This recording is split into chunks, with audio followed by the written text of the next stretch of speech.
Hello friends, कैसे हो आप सब लोग। होप आप सभी ठीक होंगे।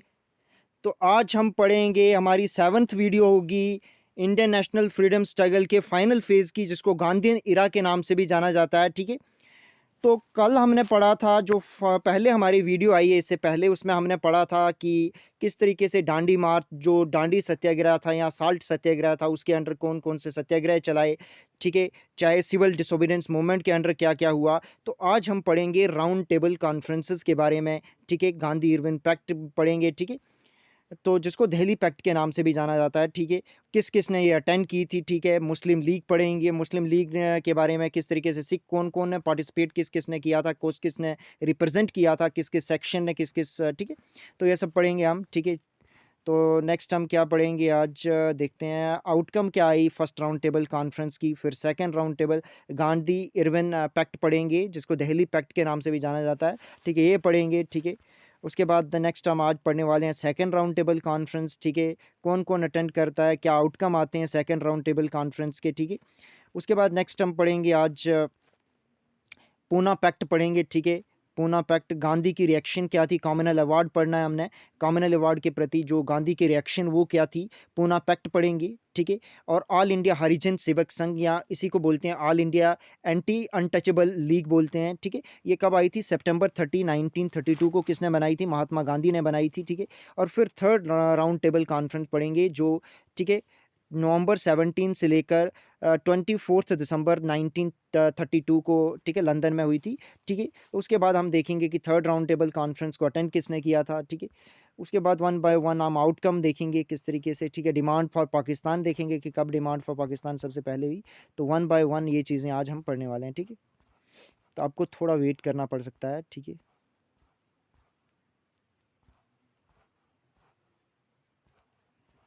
तो वेट थोड़ा करना पड़ेगा आपको। ठीक है, राउंड टेबल कॉन्फ्रेंसेस। ठीक है, तो आज हमने यही देखना है कि राउंड टेबल कॉन्फ्रेंसेस देखेंगे, वन बाय वन पढ़ते हैं इनके बारे में डिटेल, जो आपकी एग्जामिनेशन पॉइंट ऑफ व्यू से सुप्रीम इंपॉर्टेंट फैक्ट हैं। कोई भी आपका एग्जामिनेशन हो, चाहे वो आपके स्टेट पीसीएस एग्ज़ाम हो, पीएससी एग्ज़ाम हो, यूपीएससी एग्ज़ाम हो, या और एसएससी सीजीएल के कोई भी एग्ज़ाम हो, ये वीडियो उन सब के लिए बेनिफिशियल है। तो करते हैं वन बाय वन, स्टार्ट करते हैं इसके बारे में। ठीक है, तो होता क्या है कि 1929 में क्या होता है कि लेबर पार्टी फॉर्म्ड होती है, कहाँ पे, ब्रिटेन में। ठीक है, और ठीक है, प्राइम मिनिस्टर कौन बनते हैं, रैमसे मैकडोनाल्ड। ठीक है, तो ये देखते हैं कि जो भी साइमन रिपोर्ट थी उसके बारे में, कि किस तरीके से उसके फ्लॉ, जो वीकनेस थी उसकी। ठीक है, उन्होंने बोला कि जो साइमन कमीशन की रिपोर्ट थी वो इनएडुकेट थी।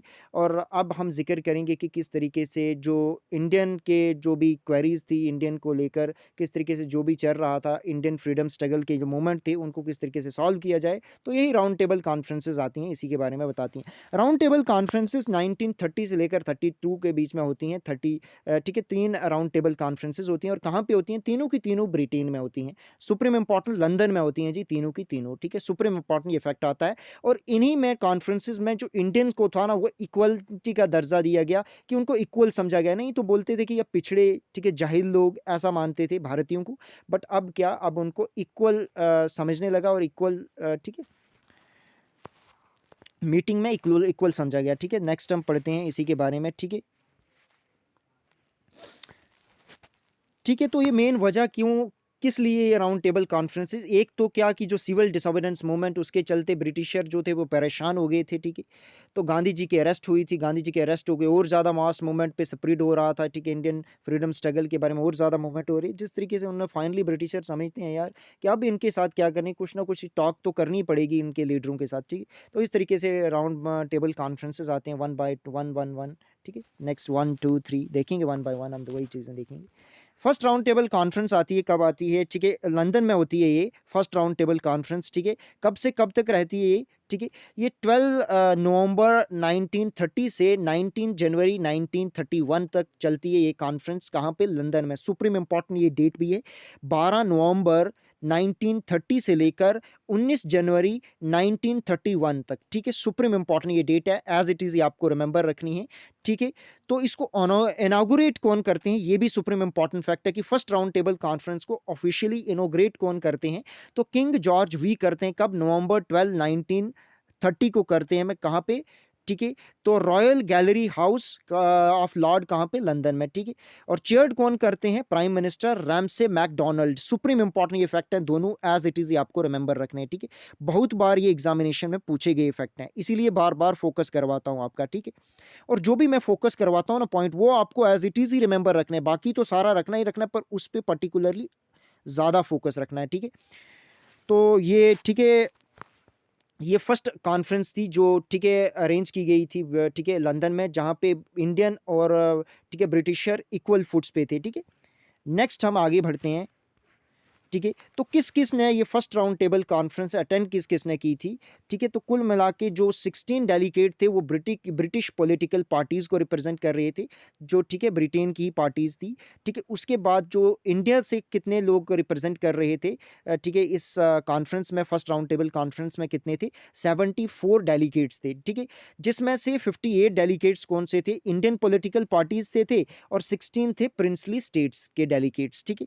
जो प्रिंसली स्टेट के डेलीगेट थे वो कौन से, महाराजा फलावर थे, महाराजा बरोडा थे, महाराजा भोपाल के थे, महाराजा बीकानेर थे, राणा ऑफ धौलपुर थे, ठीक है।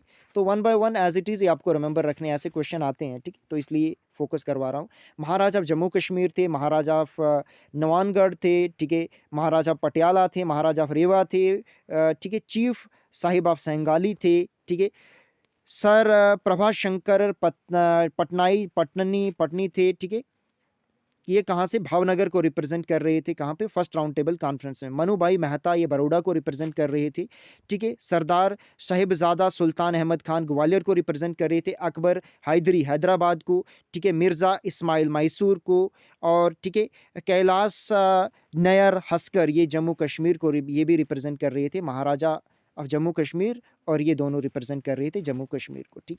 नेक्स्ट हम देखते हैं, आगे देखते हैं मुस्लिम लीग से कौन कौन मेंबर थे जो इस कॉन्फ्रेंस में थे, ठीक है। वो कौन थे, आगा खान थे, और ये लीडर भी थे ब्रिटिश इंडियन डेलीगेशन के, ठीक है। सुप्रीम इंपॉर्टेंट ये पॉइंट भी, ठीक है, आता है आपको कि कौन लीडर थे ब्रिटिश इंडियन डेलीगेशन के फर्स्ट राउंड टेबल कॉन्फ्रेंस में, तो आगा खान थे, ठीक है। उसके बाद मौलाना मोहम्मद अली जौहर थे, ठीक है, मौलाना शफ़ी थे, और कौन से नेक्स्ट से मोहम्मद अली जिन्ना थे, मोहम्मद जफरुल्ला खान थे, ए के फजल हक थे, ठीक है, फजलुल हक थे, हाफिज़ गुलाम हुसैन हिदायतुल्लाह थे, ठीक है, डॉक्टर शफत अहमद खान थे। उसके बाद राजा शेर मोहम्मद खान दोमली से थे, और उसके बाद वो रिप्रेजेंट कर रहे थे, ठीक है।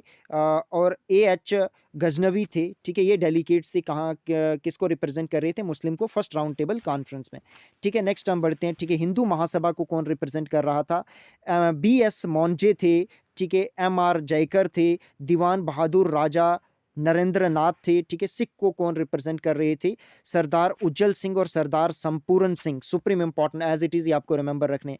पारसी को कौन रिप्रेजेंट कर रहा था, फिरोज सेठ ने, ठीक है, फिरोज सेठ ने, ठीक है, चोसजी जहांगीर और होमी मोडी, ये 3 लोग थे, ठीक है, जो रिप्रेजेंट कर रहे थे पारसीज को फर्स्ट राउंड टेबल कॉन्फ्रेंस में, ठीक है। तो नेक्स्ट हम देखते हैं, ठीक है, तो वुमेन को कौन रिप्रेजेंट कर रही थी, बेगम जहानारा शहनवाज, और ठीक है राधा भाई सुबर्निया सुबेरियन, ठीक है, सुबेरियन, ठीक है, राधा भाई सुबेरियन, ठीक है, सुप्रीम इंपॉर्टेंट, ठीक है। अगर कोई प्रोनाउंसिएशन में इधर उधर होता है तो आप एज इट इज ही अपने हिसाब से समझ लेना, ठीक है। तो उसके लिए माफ़ी चाहता हूँ मैं, ठीक है। लिबरल्स को कौन रिप्रेजेंट कर रहा है, ठीक है, तो जे एन बासु, तेज बहादुर सप्रू, ठीक है, सी वाई चिंतामणि, ठीक है, वी एस श्रीनिवास शास्त्री, ठीक है, चमन लाल हीरा लाल स्टालवाड, ये रिप्रेजेंट कर रहे थे लिबरल्स को, ठीक है, फर्स्ट राउंड टेबल कॉन्फ्रेंस में। डिप्रेस्ड क्लास को कौन रिप्रेजेंट कर रहा था, बी आर अम्बेडकर और रतन मलाई श्रीनिवासन, सुप्रीम इंपॉर्टेंट ये 2 नाम है, एज इट इज आपको रिमेंबर रखने, ठीक।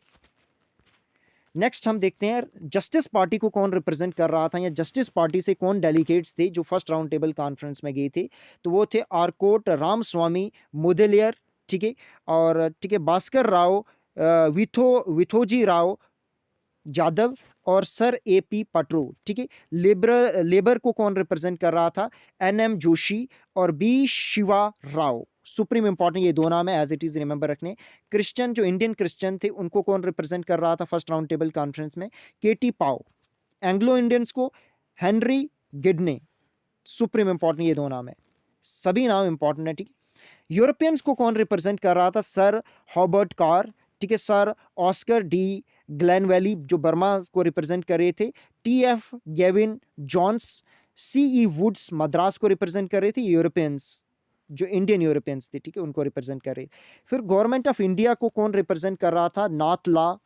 नाथ ला थे, और भूपेंद्र नाथ मित्रा, ठीक है, सीपी रामास्वामी अय्यर और M Ramachandran Rao. Supreme important ये सभी नाम है, ठीक है। तो एज इट इज आपको बार बार पढ़ते रहना है, ठीक है। जो नाम होते हैं ना, इनको बेस्ट तरीका है रिमेंबर रखने का कि बार बार आपको क्या है ना, गो थ्रू कर देना है। ज़्यादा रिमेंबर करने की सोचना नहीं है, जस्ट गो थ्रू करते रहना है, ये खुद ही आ जाते हैं, स्ट्राइक कर जाते हैं आपके एग्जाम में, ठीक। उसके बाद क्या होता है कि इसमें जो होता है, जो इंडियन नेशनल कांग्रेस या जो और प्रोमिनेंट पॉलिटिकल लीडर थे और बिजनेसमैन बिजनेस लीडर थे, ठीक है, वो पार्टिसिपेट नहीं करते हैं इसमें, क्योंकि वो क्या कर रहे होते हैं, वो सिविल डिसोबीडियंस मूवमेंट चला रहे होते हैं इंडिया में, और बहुत सारे तो इम्प्रिजन में होते हैं। तो इस वजह से जो है इंडियन नेशनल कांग्रेस और बिजनेसमैन जो भी होते हैं, मेजर बिजनेसमैन जो बड़े बड़े बिजनेसमैन होते हैं, वो पार्टिसिपेट नहीं करते हैं फर्स्ट राउंड टेबल कॉन्फ्रेंस में, ठीक है। तो इसी के चलते, ठीक है, इसमें क्या क्या इश्यूज डिस्कस किए गए थे फर्स्ट राउंड टेबल कॉन्फ्रेंस में, ठीक है। जो फेडरल गवर्नमेंट स्ट्रक्चर होना चाहिए, ऐसा टॉपिक इसको डिस्कस किया गया। और प्रोविंसेस में कॉन्स्टिट्यूशंस होना चाहिए, ठीक है, उसको डिस्कस किया गया, ठीक है। सिंध और north west frontier province minorities को किस तरीके से डिफेंस सर्विस दी जाए, उसका जिक्र किया गया, ठीक है। एग्जीक्यूटिव जो अकाउंटेबिलिटी टू लेजिस्लेचर हो, उसको डिस्कस किया गया। बी आर अम्बेडकर ने एडवोकेट किया कि डिप्रेस्ड क्लास को सेपरेट, ठीक है, क्या होना चाहिए, सेपरेट इलेक्टोरेट होना चाहिए अनटचेबल्स के लिए, ठीक है। तो ये भी किसने बोला था? बी आर अम्बेडकर ने। कहाँ पे बोला था? फर्स्ट राउंड टेबल कॉन्फ्रेंस में बोला था फर्स्ट टाइम। ये सुप्रीम इंपॉर्टेंट पॉइंट है। तेज बहादुर सप्रू ने ऑल इंडिया फेडरेशन का जिक्र किया कि फेडरेशन, ऑल इंडिया फेडरेशन होनी चाहिए, ठीक है। मुस्लिम लीग ने इसका सपोर्ट किया, ठीक है। उसके बाद प्रिंसली स्टेट ने भी अपनी कंडीशन रखी कि उनकी जो इंटरनल सॉवरेंटी है वो प्रिजर्व रहनी चाहिए। ये मेजर जो थे, ये टॉपिक्स जो हैं डिस्कस किए गए थे फर्स्ट राउंड टेबल कॉन्फ्रेंस में। मगर कोई भी इसका कोई ठीक है, आउटकम कोई अच्छी नहीं आती है, क्योंकि जो मेजर इंडियन नेशनल कांग्रेस और मेजर बिजनेसमैन थे वो पार्टिसिपेट नहीं करते हैं। तो इसलिए कोई भी इसकी आउटकम नहीं आती है फर्स्ट राउंड टेबल कॉन्फ्रेंस की। तो इसको कंप्लीट फेलियर बोला जा सकता है। नो रिजल्ट या नो आउटकम, कोई भी आउटकम या कोई कंप्लीट फेलियर फर्स्ट कॉन्फ्रेंस थी, फर्स्ट राउंड टेबल कॉन्फ्रेंस थी, ठीक है। तो ब्रिटिश गवर्नमेंट को इसका एहसास हो गया था कि जब तक कांग्रेस को नहीं बुलाया जाए तब तक कोई भी रिजल्ट, कोई भी आउटकम नहीं लाई जा सकती है। तो उन्होंने परसुएड किया, ठीक है, गांधी को, ठीक है, इंडियन नेशनल जो भी लीडर थे, उधर पॉलिटिकल पार्टीज थी, इंडियन नेशनल कांग्रेस के में लीडर थे, उनको जाके रिक्वेस्ट की। और उसके बाद इसी के चलते क्या होता है कि गांधी इरविन पैक्ट होता है। दिल्ली पैक्ट के नाम से भी जाना जाता है। ये कब होता है? सुप्रीम इंपॉर्टेंट पॉइंट है ये। मार्च 5 1931 पे है। कब? मार्च 5 1931, ठीक है। कहाँ पे होता है ये पैक्ट? ये पैक्ट होता है जी दिल्ली में। सुप्रीम इंपॉर्टेंट फैक्ट है, तो एज इट इज ही आपको रिमेंबर रखना है, ठीक है। तो कहाँ पे होता है? ये दिल्ली में होता है। पैक्ट किसके किसके बीच में होता है? ठीक है, मोहनदास करमचंद गांधी और लॉर्ड इरविन के बीच में होता है, जो वाइसराय ऑफ इंडिया होते हैं, ठीक है, उनके बीच में होता है, ठीक है। क्यों होता है? क्योंकि जो भी प्रोटेस्ट हो रहे थे, तो इरविन चाहते थे कि इसका एंड हो जाए और कुछ कंक्लूजन, राउंड टेबल कॉन्फ्रेंस, उसका भी कोई कंक्लूजन निकले। तो इसलिए इन्होंने ये गांधी जी को इन्होंने अनकंडीशनली क्या किया था कि कांग्रेस वर्किंग कमेटी के जो भी मेंबर प्रिजन में थे, गांधी प्रिजन में थे, उनको रिलीज किया था अनकंडीशनली। कोई भी कंडीशन नहीं रखी कि आप हमारी ये कंडीशन मान लो तो तब हम ठीक है, आपको इम्प्रिजन से मुक्त करते हैं। तो ऐसे वैसी कोई कंडीशन नहीं थी। तो नेक्स्ट क्या होता है? ठीक है, तो कांग्रेस जो वर्किंग कमेटी थी, प्रेसिडेंट कौन थे तब उसके? ठीक है, प्रेसिडेंट बने थे सरदार वल्लभ भाई पटेल, ठीक है। उन्होंने गांधी को रिक्वेस्ट की कि आप ठीक है, डिस्कशन करिए किसके साथ? वाइसराय इरविन के साथ। और फाइनली फिर क्या होते हैं, डिस्कस करते हैं गांधी, ठीक है। और गांधी इरविन पैक्ट होता है, ठीक है। कब होता है कि ये पैक्ट कब साइन कब होता है, ये एग्रीमेंट साइन कब होता है? 5 मार्च 1930 फर्स्ट को होता है। कहाँ पे? दिल्ली में। सुप्रीम इंपॉर्टेंट फैक्ट है, एज इट इज आपको रखना। किसके किसके बीच में होता है? मोहनदास करमचंद गांधी और जो इंडियन नेशनलिस्ट मूवमेंट को रिप्रेजेंट करते हैं, और वाइसराय लॉर्ड इरविन, ठीक है, जो वाइसराय ऑफ इंडिया होते हैं, जो ब्रिटिशर को रिप्रेजेंट करते हैं, उन दोनों के बीच ये एग्रीमेंट होता है। सुप्रीम इंपॉर्टेंट किसके किसके बीच में होता है, कब होता है, ये सुप्रीम इंपॉर्टेंट फैक्ट है, एज इट इज आपके एग्जामिनेशन पॉइंट ऑफ में पूछे जाते हैं, ठीक है। तो इसी को क्या बोलते हैं, दिल्ली पैक्ट भी बोलते हैं, क्योंकि दिल्ली में हुआ था तो इस कारण इसको दिल्ली पैक्ट के नाम से भी जाना जाता है। ठीक है, तो ये पैक्ट किसके किसके बीच में हुआ था, मोहनदास करमचंद गांधी के बीच में हुआ था और लॉर्ड इरविन जो वाइसराय ऑफ इंडिया थे तब, उनके बीच में हुआ था। इन दोनों को क्या बोला था, सरोजनी नायडू जी ने क्या बोला था, इनको बोला था the two Mahatma. Supreme important fact है और एज इट इज ही आपको रिमेंबर रखना है। तो इन्होंने, सरोजनी नायडू ने कहा था, ठीक है, गांधी और इरविन को टू महात्मास का टाइटल किसने दिया था, सरोजनी नायडू ने दिया था। तो एज इट इज आपको रिमेंबर रखना है। ठीक है, ऐसे क्वेश्चन आते हैं। उसके बाद इरविन ने कुछ डिमांड्स गांधी की एग्री की और दो डिमांड थी वो डिसएग्री की थी। कौन कौन सी ये डिमांड्स थी, ठीक है, तो एक तो कि इमीडिएट रिलीज करना जो भी पॉलिटिकल प्रिजनर थे, ठीक है, जो वायलेंस में जिन्होंने भाग नहीं लिया था उनको रिलीज करना। और ठीक है, जो और फाइन जो भी, ठीक है, जो कलेक्ट अभी फाइन कलेक्ट नहीं किए हैं उनको रमिशन देनी, ठीक है, वो नहीं कलेक्ट करने। ठीक है, और ठीक है, और जो भी लैंड थी जो किसी थर्ड पार्टी को अभी सोल्ड नहीं की है, जो ब्रिटिशर ने ली है, ठीक है, वो उनको वापस देनी, जिससे भी ली है, चाहे वो लैंडलॉर्ड्स थे उनसे ली है तो उनको वापस करनी है। और बड़ा ही अच्छा ट्रीटमेंट करना है गवर्नमेंट सर्वेंट के साथ जिन्होंने रिजाइन कर दिया था। ठीक है, जब डांडी मार्च हो रही थी तो रिजाइन कर दिया था बहुत सारे जो ठीक है रिलीजियस मूवमेंट, जो भी जो इंडियन नेशनल, ठीक है, कांग्रेस में पार्टिसिपेट कर रहे थे, जो भी लोकल, ठीक है, गवर्नमेंट सर्वेंट थे जिन्होंने पार्टिसिपेट किया था सिविल डिसोबीडियंस मूवमेंट में, उन्होंने जॉब छोड़ दी थी। तो जिस वजह से क्या, ठीक है, अब उनके साथ भी अच्छा ट्रीटमेंट होना चाहिए, ये भी डिमांड रखी थी। ठीक है, उसके बाद क्या, ठीक है, ये डिमांड एग्री की थी किसने, लॉर्ड इरविन ने। ठीक है, तो एक तो जी साल्ट का राइट दिया जाए कि कौन से लोग बना सकते हैं, जो कोस्टल विलेजेस में रहते हैं पर्सनल कंजप्शन के लिए वो बना सकते हैं जी साल्ट, और सेल के लिए साल्ट नहीं बना सकते हैं। ये डिमांड भी मानी किसने, लॉर्ड इरविन ने। और ठीक है, ठीक है, जो पीसफुल और नॉन एग्रेसिव प्रोटेस्ट हो रहा है वो भी जो है वो हो सकता है, ये भी डिमांड कर सकते हैं। ठीक है, तो ये डिमांड भी मानी थी किसने, लॉर्ड इरविन ने। और एमरजेंसी जो ऑर्डिनेंस थी उनको भी हटाया गया। ठीक है, तो दो डिमांड कौन सी थी जो लॉर्ड इरविन ने नहीं मानी थी गांधी की, एक तो जो पब्लिक इंक्वायरी, पुलिस पे जो पब्लिक इंक्वायरी है वो नहीं हो सकती है। ठीक है, एक ये, और दूसरी क्या कि जो भगत सिंह और राजगुरु और सुखदेव को जो फांसी होनी थी, इनने ये डिमांड रखी थी कि उनको फांसी की जगह आपको क्या कर दो कि उम्र कैद दे दो, पर ये डिमांड भी नहीं मानी थी बाद में चलते। ठीक है, तो ठीक है, ठीक है, भगत सिंह और उनके कॉमरेड्स जो भी उनके साथी थे, सुखदेव और राजगुरु, उनको फांसी हो गई थी 1931 में। ये हमने डिटेल में हमने बात करी है जब हम रेवोल्यूशनरी एक्टिविटीज़ पढ़ रहे थे। ठीक है, तब हमने डिटेल में HSRA के बारे में पढ़ रहे थे। तो अगर आपने वो वीडियो नहीं देखी है तो पहले जाके वो भी देख सकते हो। भगत सिंह, राजगुरु, सुखदेव पे हमने बायोग्राफी भी उनकी लाई है, वो भी देख सकते हो, वो ज़रूरी है क्योंकि वहाँ से भी एज इट इज़ इफेक्ट आते हैं। ठीक है, तो वो भी आपके examination point of supreme important है, वो भी मैंने करवाई है, वो भी जाके आप देख सकते हो। ठीक, उसके बाद ठीक है, तो होता क्या है कि गांधी क्या करते हैं ऑन बिहाफ ऑफ कांग्रेस, क्या करते हैं, सस्पेंड कर देते हैं सिविल डिसोबीडियंस मूवमेंट को। ठीक है, और पार्टिसिपेट करते हैं नेक्स्ट राउंड टेबल कॉन्फ्रेंस, जो सेकंड राउंड टेबल कॉन्फ्रेंस होती है, सुप्रीम इंपॉर्टेंट ये फैक्ट भी। ठीक है, तो नेक्स्ट क्या होता है कि सेकंड राउंड टेबल कॉन्फ्रेंस जो लंदन में अगेन होती है, कब से कब तक होती है, 7 सितंबर से लेकर 1 दिसंबर 1930 के बीच में होती है। ठीक है, सुप्रीम इंपॉर्टेंट फैक्ट है, एज इट इज ही आपको रिमेंबर रखना है कि कब से कब तक चलती है सेकंड राउंड टेबल कॉन्फ्रेंस, 7 सितंबर से लेकर 1 दिसंबर 1931 तक रहती है। ठीक है, कहाँ पे, लंदन में। तीनों की तीनों कॉन्फ्रेंसेस कहाँ हुई थी, लंदन में हुई थी। ठीक है, ठीक है, तो कांग्रेस इसमें पार्टिसिपेट किया था कांग्रेस ने। ठीक है, क्योंकि गांधी इरविन पैक्ट के चलते, दिल्ली पैक्ट जिसको बोल के नाम से, उसके जो एग्री की थी डिमांड्स, ठीक है, कांग्रेस की, गांधी की, तो जिसमें पार्टिसिपेट किया था गांधी ने भी और कांग्रेस ने भी सेकंड राउंड टेबल कॉन्फ्रेंस में। थर्ड में भी नहीं किया था, केवल कांग्रेस और गांधी ने पार्टिसिपेट कौन सी कॉन्फ्रेंस में किया था, सेकेंड राउंड टेबल कॉन्फ्रेंस में। ठीक है, तो ठीक है, तो ये फिर दोबारा वही डिस्कस करते हैं जो भी साइमन कमीशन की रिपोर्ट थी, उसके जो फ्लॉज थे उसको डिस्कस करते हैं। ठीक है, इस राउंड टेबल कॉन्फ्रेंस में। ठीक है, तो होता क्या है कि जो लॉर्ड इरविन है ना, उनको रिप्लेस कर देते हैं। अब कौन, ठीक है, अब वाइसराय कौन होते हैं सेकंड राउंड टेबल कॉन्फ्रेंस में, वाइसराय ऑफ इंडिया कौन होते हैं, तो ये भी सुप्रीम इंपॉर्टेंट फैक्ट है, लॉर्ड विलियंगडन होते हैं। ठीक है, तो इनका टेन्योर जो है लॉन्गेस्ट टेन्योर रहता है, ठीक है, भारत में। ठीक है, तो ये भी supreme important as it is remember रखना है आपको। ठीक है, कौन, लॉर्ड विलिंगटन, ये होते हैं वाइसराय।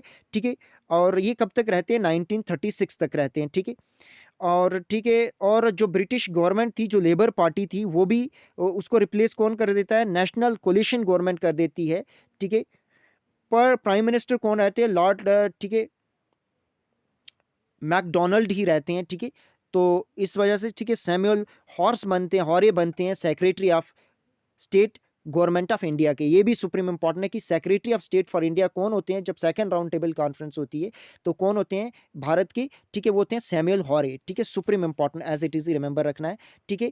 तो रैमसे मैकडोनाल्ड जो थे, जेम्स रैमसे मैकडोनाल्ड, वो प्राइम मिनिस्टर ही रहते हैं किसके, सेकंड, ठीक है, राउंड टेबल कॉन्फ्रेंस में भी, जब चाहे वो, ठीक है, नेशनल कोलिशन गवर्नमेंट ब्रिटेन में बनती है, मगर स्टिल प्राइम मिनिस्टर कौन रहते हैं, उसके भी मेजॉरिटी पार्टी के लीडर कौन होते हैं, जेम्स रैमसे मैकडोनाल्ड होते हैं, ठीक है। तो इस वजह से वो prime minister as it is ही वही रहते हैं। प्रिंसली स्टेट को कौन रिप्रेजेंट करता है, ये ब्रिटिश रिप्रेजेंटेटिव कौन से थे, जेम्से रैमसे मैकडोनाल्ड। और पॉलिटिकल पार्टी जो ब्रिटेन थी, उनके डेलीगेट रिप्रेजेंट करते हैं किसको, ब्रिटिशर को, ठीक है, ब्रिटिश रिप्रेजेंटेटिव थे। प्रिंसली स्टेट से कौन कौन से थे, ये भी आपको रिमेंबर रखना है, महाराजा फलावर, Maharaja of Darbhanga, Maharaja of Baroda, Nawab of Bhopal, Maharaja Bikaner, Maharao of Kutch, Rana of Dholpur, Maharaja of Indore, as it is ही रिमेंबर रखने हैं आपको, ठीक है। महाराजा ऑफ जम्मू कश्मीर, महाराजा ऑफ कपूरथला, ठीक है, महाराजा ऑफ नवानगढ़, ठीक है, Maharaja Patiala, Maharaja of Rewa, chief sahib of Sangli, ठीक है। उसके बाद राजा ऑफ सरीला, ठीक है, सर प्रभा शंकर पटानी, ठीक है, ये भावनगर को रिप्रेजेंट करते हैं, कहाँ पे, सेकंड राउंड टेबल कॉन्फ्रेंस में। मन्नू भाई मेहता बड़ौदा को रिप्रेजेंट करते हैं। सरदार शहीबजादा सुल्तान अहमद खान ग्वालियर को, ठीक है। सर मोहम्मद अकबर हैदरी, ये रिप्रेजेंट करते हैं हैदराबाद को। मिर्ज़ा इस्माइल मैसूर, ठीक है, KN हारकर जम्मू कश्मीर को, ठीक है। टी राघवा तरन, ठीक है, ट्रवनकोर को। लियाकत हयात खान पटियाला को, एज इट इज़ ही रिमेंबर रखना है ये आपको, ठीक है। उसके बाद इंडियन नेशनल कांग्रेस को कौन रिप्रेजेंट करता है, महात्मा गांधी। रंगस्वामी अयंगर, ठीक है, मदन मोहन मालवीय, ठीक है। उसके बाद गवर्नमेंट ऑफ ब्रिटिश इंडिया को कौन रिप्रेजेंट करता है, CP रामास्वामी अय्यर, नरेंद्र नाथ, M रामचंद्रा, ठीक है। मुस्लिम को कौन रिप्रेजेंट करता है, आगा खान, मोहम्मद अली जिन्ना, मौलाना शौकत अली, AK फजलुल हक, मोहम्मद इकबाल, ठीक है। तो ये सारे लीडर थे जो मुस्लिम लीग को रिप्रेजेंट करते थे। नेक्स्ट हिंदू रिप्रेजेंटेटिव कौन कौन से थे, BS मौनजे था, ठीक है। उसके बाद MR जायकर थे, ठीक है। दीवान बहादुर राजा नरेंद्र नाथ थे। डिप्रेस्ड क्लासेस को कौन रिप्रेजेंट कर रहा था, BR अम्बेडकर और रतन मलाई श्रीनिवासन। सिख रिप्रेजेंटेटिव कौन थे, सरदार उज्जवल सिंह थे और सरदार संपूर्ण सिंह, सुप्रीम इंपॉर्टेंट, ठीक है। उसके बाद वुमेन को कौन रिप्रेजेंट कर रहा था, सरोजनी नायडू, बेगम जनारा शहनवाज और राधा भाई सुबरियन सुबरियन, ठीक है। सुप्रीम इंपॉर्टेंट ये नाम थे, एज इट इज़ आपको लर्न रखने हैं, ठीक है। उसके बाद लिबरल रिप्रेजेंटेटिव कौन से थे, तेज बहादुर सप्रू थे, चिमन लाल हीरालाल स्टालवाड थे, JN बासु थे, CY चिंतामणि थे, VS श्रीनिवास शास्त्री थे। लेबर क्लासेस को कौन रिप्रेजेंट कर रहा था, NM Joshi, B Shiva Rao, VV गिरी। पारसीज को कौन रिप्रेजेंट कर रहा था, चोसजी जहांगीर, ठीक है, होमी मोडी और फिरोज सैटने, ठीक है। सुप्रीम इंपॉर्टेंट ये नाम थे, एज इट इज़ आपको रिमेंबर रखने हैं ये सारे नाम, ठीक है। उसके बाद इंडियन क्रिश्चियंस को कौन रिप्रेजेंट कर रहा था, सुरेंद्र कुमार दत्ता, AT पनीर सेल्वम, ठीक है। Supreme important AT paneer Selvam. और इंडस्ट्रियलिस्ट कौन कौन से थे इसमें, ठीक है, घनश्याम दास बिरला, ठीक है। GD बिरला का पूरा नाम क्या है, घनश्याम दास बिरला, ये रिप्रेजेंट कर रहे थे। उसके बाद सर परशोत्तम दास ठाकुर दास, ठीक है, मानक जी दादा भोए, ठीक है। ये सारे नाम थे, एज इट इज़ आपको रिमेंबर रखने हैं। नेक्स्ट देखते हैं कि इसकी आउटकम क्या आती है। तो इसमें क्या होते हैं, अनाउंसमेंट करते हैं, इसी में चलते अनाउंसमेंट होती है, ठीक है, जो मैकडोनल्ड अवार्ड के नाम से भी जानी जाती है, कॉमनल अवार्ड और, ठीक है, मैकडोनल्ड अवार्ड, इसमें अनाउंसमेंट होती है, ठीक है। कौन करते हैं, prime minister Ramsay McDonald, supreme important, आगे हम डिटेल में पढ़ेंगे इसके बारे में, ठीक है। उसके बाद, ठीक है, इसमें भी, ठीक है, अलग रिप्रेजेंटेटिव्स की अपनी अपनी जो डिफरेंसेस आ जाते हैं, जिस वजह से कोई भी एक आउटकम अच्छी नहीं निकल के आती है। कंप्लीट फेलियर ये भी माना जाता है सेकंड राउंड टेबल कॉन्फ्रेंस भी, ठीक है। और इसमें कोई अच्छी जो कॉन्स्टिट्यूशनल रिफॉर्म जो इम्प्लीमेंट नहीं होते हैं, जो इंडिया को लेकर होने थे, ऐसा कुछ नहीं होता है, ठीक है। इसमें एक मेजर, ठीक है, हुआ था कि दो प्रोविंसेस को सेपरेट किया था, सुप्रीम इंपॉर्टेंट, सिंध और नॉर्थ वेस्ट फ्रंटियर प्रोविंस को अलग अलग कर दिया था सेकेंड राउंड टेबल कॉन्फ्रेंस के चलते। Supreme, very very very important point है ये, ठीक है। उसके बाद क्या हुआ कि इसमें 3 एक्सपर्ट कमेटी बनाई गई थी, जो किस पे थी? फाइनेंस, फ्रेंचाइज़ और स्टेट पे थी। जो इंडियन कंसल्टेटिव कमेटी भी फॉर्म्ड हुई थी। ये 2 कमेटी, एक तो ठीक है, कौन-सी कमेटी थी? ठीक है, 3 मेंबर कमेटी जो फाइनेंस, फ्रेंचाइज़ और स्टेट को लेकर थी, और दूसरी इंडियन कंसल्टेटिव कमेटी फॉर्म्ड हुई थी। इसी के चलते, किसके चलते? सेकंड राउंड टेबल कॉन्फ्रेंस की यही 2 मेजर आउटकम थी, ठीक है? तो बाकी हमने देखा क्या-क्या आउटकम थी इसके बारे में। नेक्स्ट हम आगे बढ़ते हैं, ठीक है? तो होता क्या है कि ठीक है, जो भी लीडर होते हैं, जो इंडियन नेशनल कांग्रेस के वापस आ जाते हैं भारत में, और फिर दोबारा से रिज्यूम करते हैं किसको? सिविल डिसोबीडियंस मूवमेंट को, ठीक है?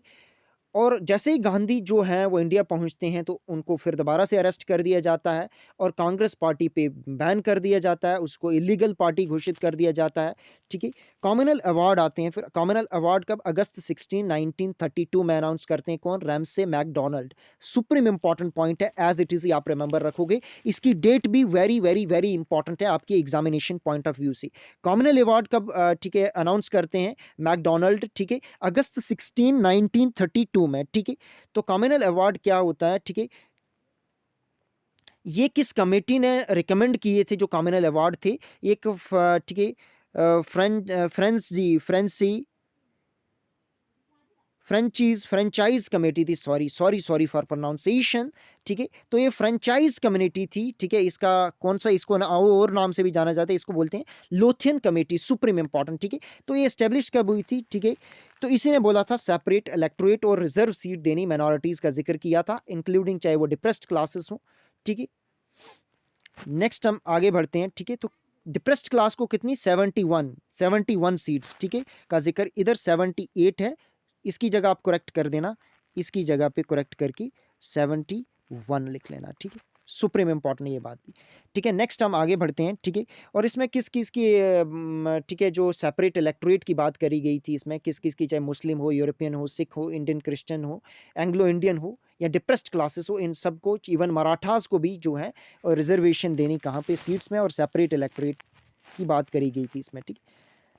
तो इसको जो लेकर थे इंटरनेशनल लीडर थे, चाहे वो कांग्रेस के थे, वो, ठीक है, ये क्या चाहती थी? ये जो कॉमनवेल्थ अवार्ड थे, ये फर्दर डिवाइड करना चाहती थी क्या? इंडियंस को, चाहे वो, ठीक है, अलग अलग, चाहे मुस्लिम्स तो पहले से कर रहे थे, उनको कर दिया था, ठीक है, चाहे मुस्लिम लीग के आते, उनको इलेक्टोरेट, सेपरेट इलेक्टोरेट दिया गया था, ठीक है? बट जो इंडियंस, ठीक है, और ज़्यादा बटाने के लिए, और ज़्यादा डिवाइड करने के लिए क्या किया इन्होंने, कि बाकी लोगों को भी सेपरेट इलेक्टोरेट देने की बात करी गई, जिसमें European, Sikh, Indian Christian, Anglo Indian, depressed classes, Marathas तक को, ठीक है? तो मेनली क्या था इनका? मेन मोटिव क्या था? कि और ज़्यादा डिवाइड एंड रूल किया जाए, डिवाइड किया जाए, और फिर मज़े से रूल करो, ठीक है? क्योंकि छोटे-छोटे वो आपस में ही लड़ते रहेंगे, और ब्रिटिशर मज़े से रूल करेंगे, ठीक है? तो इसके मेन की प्रोविज़न क्या थे?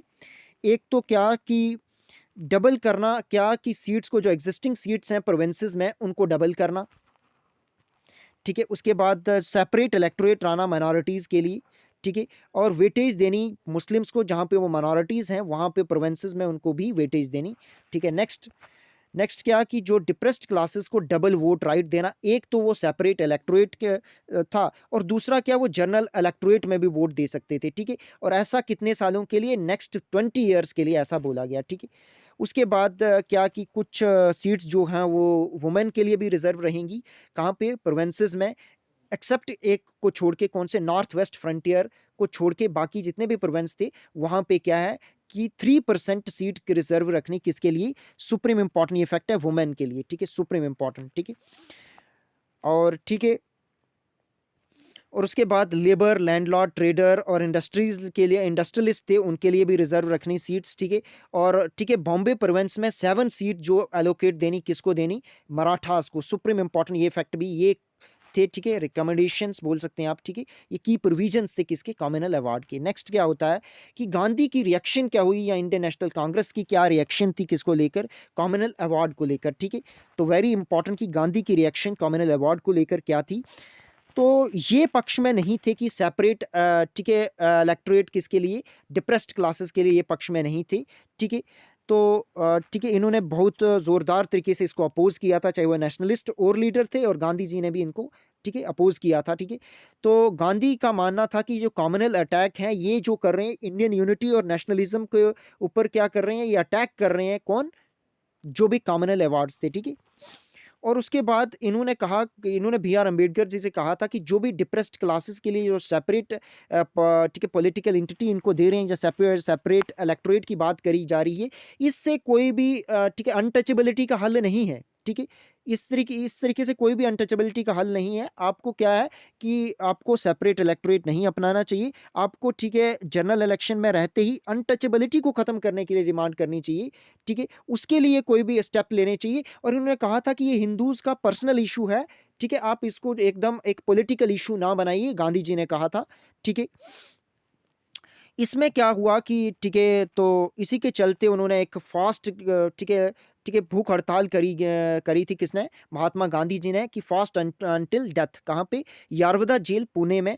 ठीक है, इसी के खिलाफ। ठीक है, जो कॉमनल अवार्ड था इसके प्रोटेस्ट में। ठीक है, supreme important as it is, यहाँ पर रिमेंबर रखोगे। ठीक है, उसके बाद क्या होता है, पूना पैक्ट होता है कि गांधी जी की भूख हड़ताल। ठीक है, वो ना कुछ अन्न खा ही नहीं रहे थे, खाना शाना कुछ नहीं खा रहे थे। ठीक है, तो अन्न जल त्याग चुके थे, तो इसके प्रेशराइज हो गए बी आर अम्बेडकर। ठीक है, कि अब उन कुछ तो एग्रीमेंट करें गांधी जी के साथ जाके। ठीक है, तो इस तरीके से ठीक है डिप्रेस्ड क्लास को रिप्रेजेंट किया था महात्मा ठीक है बी आर अम्बेडकर ने। मदन मोहन मालवीय हिंदू के बिहाफ ऑफ थे, और गांधी जी किसके बिहाफ ऑफ थे? ठीक है, गांधी इंडियन नेशनल कांग्रेस को रिप्रेजेंट कर रहे थे। तो ये रिप्रेजेंट किसके? तीन लोगों के बीच में हुआ था पूना पैक्ट। किस किस के बीच में? मदन मोहन मालवीय, बी आर अम्बेडकर और गांधी जी के बीच में। कब? सितंबर 24 1932। सुप्रीम इंपॉर्टेंट डेट है, एज इट इज आपको रिमेंबर रखनी कि पूना पैक्ट कब हुआ था? सितंबर 24 1932 में। किसके किसके बीच हुआ था? मदन मोहन मालवीय, बी आर अम्बेडकर और गांधी जी के बीच में। ठीक है, ठीक है, और कहीं कहीं आपको बुक्स में देखने को मिलते हैं सितंबर 25 डेट। ठीक है, बट ये एनसीईआरटी बेस्ड डेट है, सितंबर 24 1932। आपको इसको ही मानना है। ठीक है, तो ठीक है, कहां पे होता है ये पैक्ट? यारवदा सेंट्रल जेल में होता है, जो पुणे में था। ठीक है, तो इसमें जो finally doctor B R Ambedkar जो थे, उन्होंने गांधी जी के ठीक है गांधी जी की बात मानी, और अपनी जो सेपरेट इलेक्टोरेट की बात थी उसको उसको इग्नोर ठीक है उसको गिव अप कर दिया। ठीक है, तो उसमें इन्होंने एक कंडीशन रखी थी कि क्या करना है, कि जो डिप्रेस्ड क्लासेस की जो सीट्स जो हैं, जो 71 बोला गया था सेकेंड राउंड टेबल कॉन्फ्रेंस में।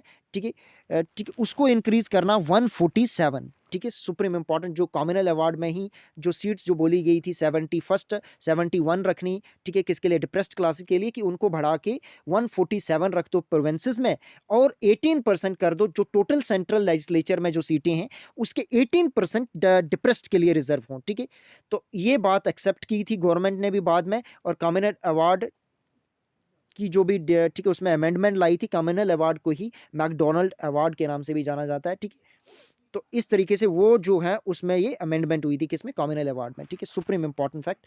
नेक्स्ट हम बोलते हैं कि इसके बाद गांधी जी ने एक ठीक है एक संघ बनाया था जिसका नाम था ऑल इंडिया हरिजन सेवक संघ, या इसको ही बोलते हैं, दूसरा नाम भी है इसका, all India anti untouchability league. कब बनी थी ये? सितंबर 30 1932 में बनाई थी। किसने? महात्मा गांधी ने। सुप्रीम इंपॉर्टेंट फैक्ट है, एज इट इज आप रिमेंबर रखोगे, ये आपके एग्जामिनेशन पॉइंट ऑफ व्यू से सुप्रीम इंपॉर्टेंट है। ठीक है, तो ठीक है, होता क्या है कि इधर ही कब बनी थी ये? सितंबर 30 1932 में, क्योंकि गांधी जी ने जो यारवदा जेल में जो फास्ट रखा था। ठीक है, उसके बाद रिजल्ट जो पूना पैक्ट होता है उसके बाद बनाई गई थी क्या? All India Harijan Sevak Sangh. ये किसके खिलाफ? ये कि जो अनटचेबिलिटी है उसको खत्म करने के खिलाफ थी। ठीक है, तो ठीक है, अनाउंस किसमें हुई थी? उन्होंने वीकली पेपर चलाया था, तभी किसने? महात्मा गांधी ने हरिजन एक पेपर चलाया था। ठीक है, सुप्रीम इंपॉर्टेंट पेपर है ये। ठीक है, एज इट इज ये आपको रिमेंबर रखना है। ठीक है, ठीक है, तो इसमें वही बातें करी गई कि किस तरीके से डिप्रेस्ड जो क्लासेस हैं, ठीक है, बैकवर्ड क्लासेस हैं, उनको किस तरह अनटचेबल जो भी क्लासेस हैं उनको किस तरीके से राइट दिया जाए, चाहे वो टेम्पल्स में जाने का लोग हो, स्कूल, रोड, वाटर रिसोर्सेज में। ठीक है, तो इंटरकास्ट मैरिजेस को प्रोत्साहन दिया गया, इसमें बोला गया। ठीक है, तो आज भी जो है हरिजन सेवक संघ आज भी चल रहा है। ठीक है, तो इसके और जो स्कूल्स हैं, हॉस्टल अक्रॉस कंट्रीज आज भी देखने को मिलते हैं आपको। ठीक है, तो नेक्स्ट हम पढ़ते हैं, इसी में इन्होंने बोला था, महात्मा गांधी जी ने इन्होंने एक कोट दिया था कि Hinduism dies if untouchability leaves. अगर अनटचेबिलिटी रहती है तो हिंदुइज्म जो है वो खत्म हो जाएगा, वो समाप्त हो जाएगी, क्योंकि बंटवारा होता ही रहेगा, बढ़ता जाएगा। ठीक है, कभी जैनिज्म, कभी बुद्धिज्म, कभी कुछ कभी कुछ। ठीक है, कभी बैकवर्ड क्लासेस, कभी हरिजन, तो इस तरीके से हिंदुइज्म तो खत्म हो जाएगा। इसीलिए उन्होंने बोला था कि Hinduism die if untouchability lives, और untouchability has to die if Hinduism is to leave. अगर हिंदुज़्म को जीवित रहना है तो अनटचेबिलिटी को ख़त्म करनी होगी, ठीक है? इसी के खिलाफ तो चले थे जो अनटचेबिलिटी, इसके खिलाफ ही तो अलग-अलग धर्म बने और लोगों ने जो भी हिंदुज़्म से लोग थे उन्होंने अलग-अलग धर्म अपनाए, क्योंकि जो अनटचेबल थे उनके खिलाफ जो था बहुत जो भी हाई कास्ट थी हिंदुइज़्म वो बड़ा प्रताड़ित करती थी। तो इसी वजह से तो वो बेचारे अलग-अलग, चाहे वो बुद्धिज़्म में गए, चाहे वो सिखिज़्म में गए, अलग-अलग, ठीक है, धर्म। तो इस तरीके से जो हिंदुइज़्म थी वो डेटोरेट होता गया, ठीक है? तो इसलिए इन्होंने कहा था कि अगर हिंदुइज़्म को जीवित रहना है तो उनको अनटचेबिलिटी को क्या करना पड़ेगा? ख़त्म करना पड़ेगा। फिर होती है जी थर्ड राउंड टेबल कॉन्फ्रेंस, ठीक है? कब से कब तक रहती है? नवंबर 17 से लेकर दिसंबर 24 1932 तक रहती है। कहाँ पे होती है ये? लंदन में होती है, क्योंकि तीनों की तीनों राउंड टेबल कॉन्फ्रेंसेस कहाँ पे हुई थी? लंदन में हुई थी। सुप्रीम इंपॉर्टेंट फैक्ट, ठीक है? तो ठीक है, कांग्रेस ने इसमें हिस्सा नहीं लिया था, इसको पार्टिसिपेट नहीं किया था। कौन से? थर्ड राउंड टेबल कॉन्फ्रेंस में, ठीक है? एक तो इनवाइट भी नहीं किया था, दूसरे तो इसके मेजॉरिटी लीडर फिर से जेल में थे इस वजह से, ठीक है? और लेबर पार्टी ने भी पार्ट नहीं लिया था। कहाँ पे? थर्ड राउंड टेबल कॉन्फ्रेंस में। Supreme important fact, as it is आप रिमेंबर रखोगे, ठीक है? तो किस किस को लोगों ने अटेंड की थी third round table conference? Supreme important, ठीक है? 46 लोग थे जिन्होंने अटेंड की थी, ठीक है, थर्ड राउंड टेबल कॉन्फ्रेंस, ठीक है? इंडियन प्रिंसली स्टेट से अलग-अलग महाराजाओं ने, दीवान्स ने, नवाब्स ने भाग लिया था, ठीक है? Women, European, Anglo Indian, labour group से भी पार्टिसिपेट देखने को मिला था, ठीक है? और मुस्लिम को कौन किसने रिप्रेजेंट किया था? आगा खान ने, जो रिप्रेजेंट कर रहे थे ब्रिटिश इंडियंस को भी, ठीक है? बी आर अम्बेडकर ने डिप्रेस्ड क्लासेस को रिप्रेजेंट किया था, हेनरी गिडने ने एंग्लो इंडियंस को, ठीक है? एन एम जोशी ने लेबर को, ठीक है? और बेगम जनारा जहानारा जहानारा शाहनवाज ने वुमेन को, तेज बहादुर सप्रू ने लिबरिस्ट, और दो ही ऐसे व्यक्ति थे जिन्होंने तीन राउंड टेबल कॉन्फ्रेंसेस में पार्टिसिपेट किया था, अटेंड की थी। वो कौन थे? एक बी आर अम्बेडकर और तेज बहादुर सप्रू। सुप्रीम इंपॉर्टेंट ये पॉइंट है, ये बहुत बार एग्जाम में पूछा गया है, तो आपको रिमेंबर रखना है एज इट इज ही, ठीक है? तो आगे बढ़ते हैं नेक्स्ट, ठीक है? तो इसमें क्या हुआ, ठीक है? इसी में थर्ड राउंड टेबल कॉन्फ्रेंस में ही एक जो, ठीक है, कैम्ब्रिज स्कॉलर थे, कैम्ब्रिज के स्टूडेंट थे जिनका नाम था चौधरी रहमत अली। इन्होंने एक प्रपोज किया था एक नाम, किसके? मुस्लिम स्टेट्स के लिए, एक की मुस्लिम स्टेट एक होनी चाहिए, ठीक है? और उसका नाम दिया था इन्होंने पाकिस्तान, ठीक है? जो चौधरी रहमत अली थे ना, उन्होंने बाद में चलते एक पैम्पलेट भी लाया था, कब? 28 जनवरी 1933 में, जिसमें पब्लिश किया था उन्होंने, जिसमें उन्होंने कहा कि now or never are we, ठीक है, are we to live or perish forever. क्या हमें जीवित रहना, हमें अगर जीवित रहना तो हमें देश दे दो, नहीं तो हमें खत्म ही कर दो उम्र भर के लिए। ये किसने कहा था? चौधरी रहमत अली ने, ठीक है? और इसी के चलते इन्होंने एक, ठीक है, पैम्पलेट लाया था, नाउ आर नेवर, जो कब लाया था? 28 जनवरी 1933 में। सुप्रीम इंपॉर्टेंट फैक्ट है कि किसका ये पैम्पलेट है? नाउ आर नेवर नेवर, ठीक है? नाउ आर नेवर, ठीक है, किसका है? चौधरी रहमत अली। सुप्रीम इंपॉर्टेंट ये फैक्ट है, आपके बहुत बार आपके एग्जामिनेशन में पूछा गया क्वेश्चन है और आने के चांस बहुत ज़्यादा है, ठीक है? तो इसमें इन्होंने कहा था कि कौन कौन सा जो एरिया है वो पाकिस्तान में होना चाहिए। इसमें इन्होंने कहा था पंजाब का area, north west frontier province जो आज पाकिस्तान में है, अफगानिस्तान में है, ठीक है? और कश्मीर हो गया, सिंध हो गया, ठीक है, जो बॉम्बे और सिंध का पार्ट था वो वाला, ठीक है? और बलूचिस्तान, ठीक है? नेक्स्ट आगे पढ़ते हैं, ठीक है? तो सबसे पहले जो एक आइडिया किसका था कि एक अलग स्टेट होनी चाहिए, ब्रिटिश प्रोविंस में रहते, ब्रिटिश ब्रिटिश फेडरेशन में रहते एक मुस्लिम जो है, ठीक है, पाकिस्तान का एक आइडिया सबसे पहले किसके? टर्म तो दी थी, ठीक है, किसने दी थी? टर्म दी थी रहमत अली ने, चौधरी रहमत अली ने। बट जो आइडिया सबसे पहले आया था वो किसके दिमाग में आया था? वो आइडिया जिसने दिया था वो किसने दिया था? मोहम्मद इकबाल ने, ठीक है? और इनकी एक पोइम भी बहुत सुंदर और बहुत अच्छी, बहुत फेमस पोइम है, सारे जहां से अच्छा हिंदू से था हमारा, ठीक है? तो ये पोइम भी किसकी थी? मोहम्मद इकबाल की थी, ठीक है? तो इन्होंने कहा था कि जो फ्रंटियर प्रोविंस का एरिया बलूचिस्तान, सिंध और कश्मीर है, ये एक अलग मुस्लिम स्टेट होनी चाहिए, किसके अंडर? ब्रिटिश फेडरेशन के अंडर। तो इसी के चलते आगे 1940 में मुस्लिम लीग ने कब डिमांड रखी थी कि सेपरेट पाकिस्तान स्टेट की? कब? तो ये भी सुप्रीम इंपॉर्टेंट है, ये 1940 में रखी थी, ठीक है? किसने? मुस्लिम लीग ने। तो ये तीनों आपको फैक्ट एज इट इज ही रिमेंबर रखने हैं, ठीक है? तो आउटकम क्या क्या आई थी थर्ड राउंड टेबल कॉन्फ्रेंस की? आउटकम क्या आई थी? तो जो भी आउटकम थी, ठीक है, राउंड टेबल कॉन्फ्रेंस में जो भी रिकमेंडेशंस थी वो जो वाइट पेपर में पब्लिश हुई थी, कब? 1933 के वाइट पेपर में, और बाद में डिबेट हुई थी इसको लेकर ब्रिटिश पार्लियामेंट में, ठीक है? तो उसी के चलते इसी के बेसिस पे थर्ड राउंड टेबल कॉन्फ्रेंसेस के बेसिस पे ही गवर्नमेंट ऑफ इंडिया एक्ट 1935 आया था। सुप्रीम इंपॉर्टेंट है, एज इट इज ही क्वेश्चन आपको पूछा जाएगा, ठीक है। और बाद में क्या होता है कि अप्रैल 1934 को क्या बोलना होता है कि गांधी जी क्या करते हैं, विड्रॉ कर देते हैं सिविल डिसोबीडियंस मूवमेंट में। ये भी क्वेश्चन पूछा जाता है, इसलिए मैंने नोट में लिखा है कि अप्रैल 1934 को गांधी ने डिसाइड किया कि विड्रॉ कर देंगे वो सिविल डिसोबीडियंस मूवमेंट, ठीक है। Supreme important. तो ये थी, आज हमने डिस्कस किया डिटेल में, ठीक है, राउंड टेबल कॉन्फ्रेंसेस की। गांधी इरविन पैक्ट देखा हमने, पूना पैक्ट, ठीक है। उसके बाद हमने, ठीक है, तो कॉमनल कॉमनल, ठीक है, क्या था कॉमनल, ठीक है, इससे सब के बारे में हमने डिटेल में डिस्कशन किया, ठीक है। तो ठीक है, कॉमनल, ठीक है, ठीक है, हमने देखा Gandhi reaction, communal award, sorry मैं रिमेंबर भूल चुका था क्या था, कि कॉमनल अवार्ड के बारे में ये हमने देखा, पूना पैक्ट देखा। तो ये सभी डिटेल डिस्कशन की हमने आज, ठीक है। तो आपको ये वीडियो कैसी लगी? अगर आपको ये वीडियो अच्छी लगी, अगर आपको ये मटीरियल ये अच्छा लगा, तो आप अपने फ्रेंड लोगों के साथ शेयर भी कर सकते हो। और हमारी वीडियो को लाइक करें, शेयर करें, सब्सक्राइब करें हमारे चैनल को। मैं डिस्क्रिप्शन में टेलीग्राम ग्रुप का लिंक भी दे दूंगा, आप फर्दर अपडेट के लिए उसको भी ज्वाइन कर सकते हो, ठीक है। Thank you for watching.